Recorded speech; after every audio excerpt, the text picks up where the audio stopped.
Hi అండి, welcome to Aadya's world. ఇది అయితే ఉగాది రోజు వ్లాగ్ అండి. ఉగాదికి అయితే ముందు రోజు ఇలాగ క్లీనింగ్ అయితే చేసేసుకుంటున్నాను. ఇల్లు మొత్తం ఇలాగ క్లీన్ చేసేసుకొని మాపింగ్ కూడా పెట్టేసుకున్నాను. తర్వాత ఇంకా కిచెన్ కూడా సర్దేసుకుంటున్నాను. ఇల్లంతా ఒకలాగా ఉంటే కిచెన్ ఒకటి మాత్రం వేరే పనిలాగా ఉంటుంది. దానికి నాకైతే ఎక్కువ టైం పట్టేస్తుంది. ఒక్కోసారి నాకు అదే డౌట్గా ఉంటుందండి, నాకే అలా ఉంటుందా, అందరి కిచెన్ పరిస్థితి ఇంతేనా? నాకైతే మాత్రం కిచెన్ అంటే పెద్ద టాస్క్ లాగే అనిపిస్తుంది. గ్యాస్ స్టవ్ మొత్తం ఇలాగ కడిగేసుకున్న తర్వాత ఇంకా ముగ్గు కూడా పెట్టేసుకుంటున్నాను. ముగ్గు పెట్టేసుకొని ఇంకా గ్యాస్ కూడా పైన పెట్టేసుకున్న తర్వాత గ్యాస్కి కొంచెం గంధం పసుపు రాసి బొట్టు అయితే పెట్టుకుంటున్నాను. ఏ పండుగలకైనా ఇలాగ గ్యాస్ మొత్తం వాష్ చేసేసుకొని ఇలాగ బొట్టు పెట్టుకుంటే చూడడానికి చాలా ప్రశాంతంగా అనిపిస్తుంది. ఇంకా ఈ సామాన్లు ఉన్నాయి కదా, ఇవి కూడా మొత్తం కడిగేసుకుంటున్నాను. చూస్తున్నారు కదా, నేను గ్యాస్ టేబుల్ కడిగానంటే ఇంకా సామాన్లన్నీ అవి ఇవి మొత్తం అన్నీ తీసుకెళ్ళి కడిగేస్తాను. అన్నీ ఒకసారి అయిపోవాలి. మొత్తం వాష్ చేసేసుకున్న తర్వాత నేను సింక్ కూడా వాష్ చేసేసుకుంటున్నాను. ఏంటోనండి, సింక్ డైలీ కడిగినా సరే ఏదో ఎన్నో రోజులు అయిపోయినట్టే అనిపిస్తుంది.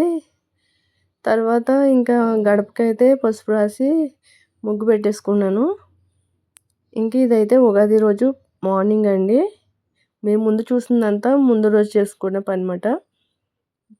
పొద్దున్నే ఇలాగ వాకిట్లో ముగ్గు పెట్టేసుకున్నాను. తర్వాత ఇలాగ బూరెలు చేద్దామని పూర్ణం అయితే రెడీ చేసుకుంటున్నాను.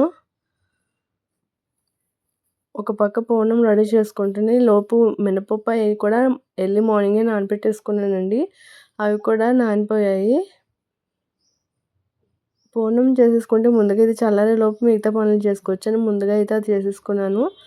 తర్వాత ఒక స్టవ్ మీద మునగాకు పప్పు కర్రీ, ఒక స్టవ్ మీద రసం అయితే పెట్టేసుకున్నాను.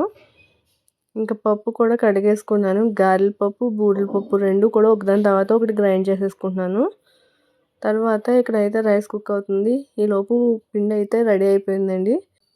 ఇక్కడైతే నేను బూరెలు వేసేసుకోవడానికి ఆయిల్ పెట్టేసుకున్నాను. ముందుగా నైవేద్యం పెట్టుకోవడానికి ఇలాగ కొంచెం పునుకులు వేసుకుంటున్నాను. ఆ పిండితోనే పునుకులు వేసేసుకుని తర్వాత ఇలాగ బూరెలు కూడా వేసేసుకున్నాను. ఇంకా గారెలు అయితే ఈవినింగ్ వేద్దామని ఇంకా పిండి అయితే ఇలాగ ఫ్రిడ్జ్లో పెట్టేసుకున్నాను అనమాట. తర్వాత ఇక్కడ నైవేద్యం పెట్టుకోవడానికి రెడీ చేసుకుంటున్నాను. ఇలా బొట్లు అవి పెట్టేసుకొని అమ్మవారికి అయితే నైవేద్యం పెట్టేసుకొని ఇలాగ పూజ అయితే కంప్లీట్ చేసేసుకున్నాను. తర్వాత ఇంకా నైట్ డిన్నర్కి అన్నట్టు గారెలు అయితే వేసేసాను. ఇలా అయితే మా ఉగాది అయితే కంప్లీట్ అయిపోయిందండి. మీరు ఎలాగ సెలబ్రేట్ చేసుకున్నారనేది నాకు తప్పకుండా కామెంట్లో చెప్పేయండి. బాయ్.